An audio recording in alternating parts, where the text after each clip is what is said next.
nafsu dengan setan itu sesuatu yang berbeda.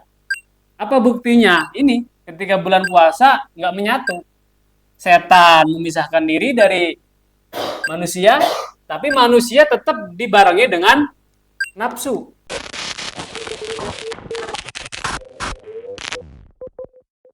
Assalamualaikum warahmatullahi wabarakatuh. Alhamdulillah.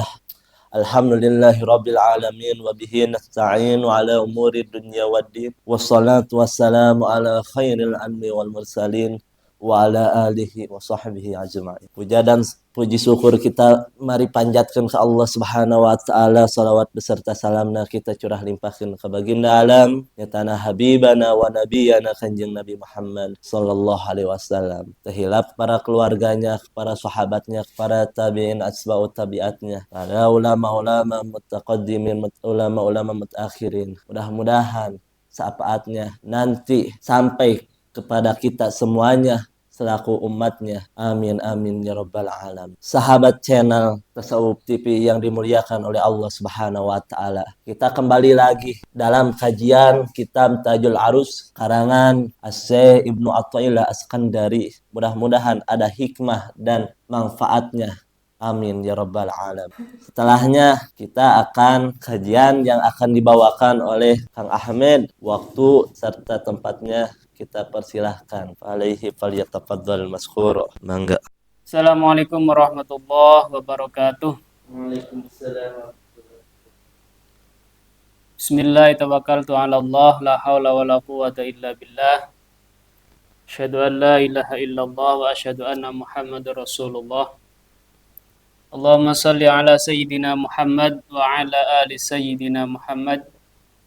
Kama sallaita ala sayyidina Ibrahim wa ala ali sayyidina Ibrahim fil alamin innaka Hamidum Majid.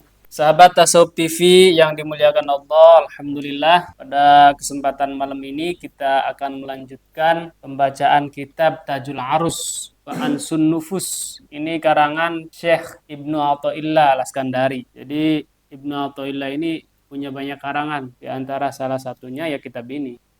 Bismillahirrahmanirrahim. Halaman 26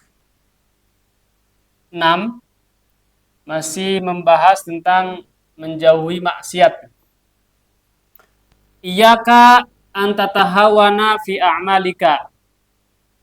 Hendaknya kita harus berhati-hati, jangan sampai kita menganggap remeh amal kita. Ya. Asal-asalan. Pekerjaan yang kita lakukan itu sebaiknya dilakukan dengan profesional sebaik mungkin. Penyakit kita itu kadang-kadang melakukan pekerjaan itu nggak profesional atau kurang maksimal. Padahal pekerjaan yang paling bagus, yang paling baik itu adalah ketika dikerjakan secara profesional.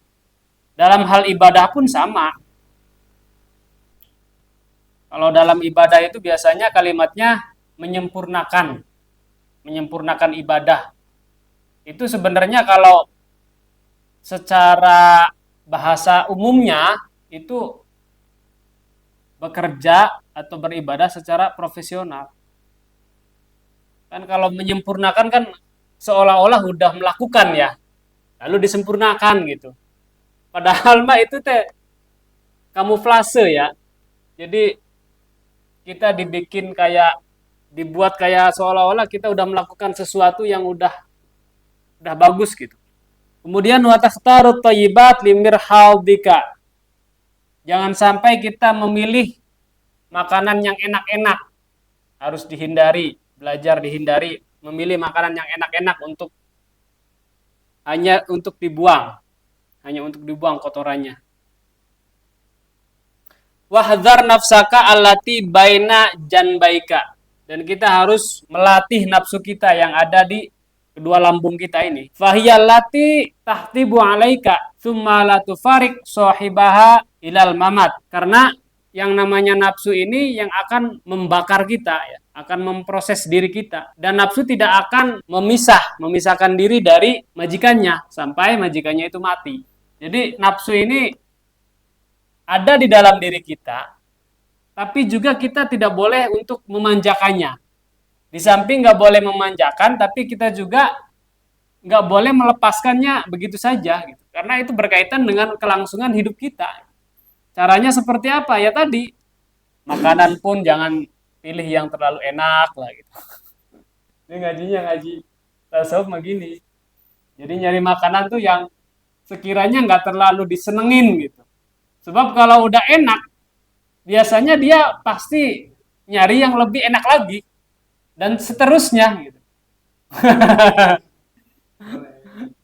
Jadi tadinya garpit harus ganti wayang.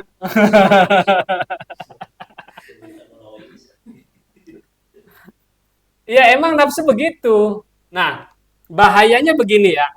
Ketika kita sudah kasih nafsu itu sesuatu yang enak, lalu dia minta lebih tuh, minta yang lebih lagi, lebih enak lagi.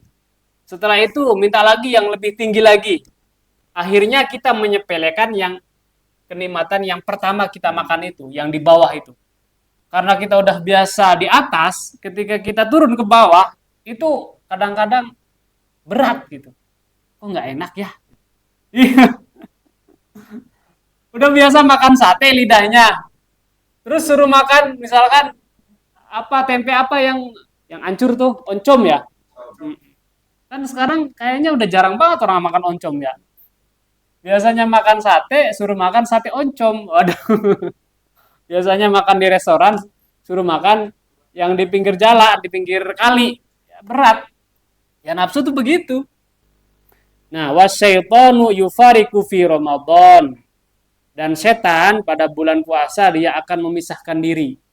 Ini berarti benar nih kata orang zaman dulu, kalau bulan puasa setan itu diikat gitu, dibelenggu ya.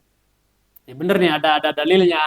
Li'annau kiflun fihi syayatin wa rubbama tajidu man yaktalu wa yasriku fi Ramadan. Nah, kalau seandainya di bulan Ramadan terjadi peristiwa pembunuhan, pencurian, ya kan ada aja ya, apalagi mendekati Lebaran tuh, cari THR. Fahadha minan nafsi. Nah, itu didorong oleh nafsu.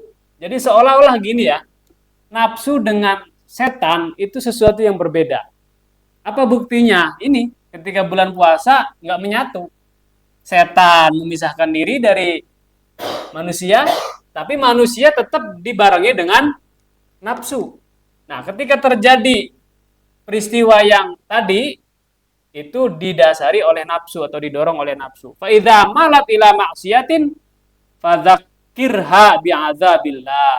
Nah, kalau sampai kita ini condong mau melakukan kemaksiatan, maka kita harus mengingatkan nafsu itu dengan siksaan Allah. Wal qati'ah anillah bisababihi, dan kita akan terputus dari Allah, jauh dari Allah apabila kita mengikuti keinginan nafsu untuk melakukan kemaksiatan.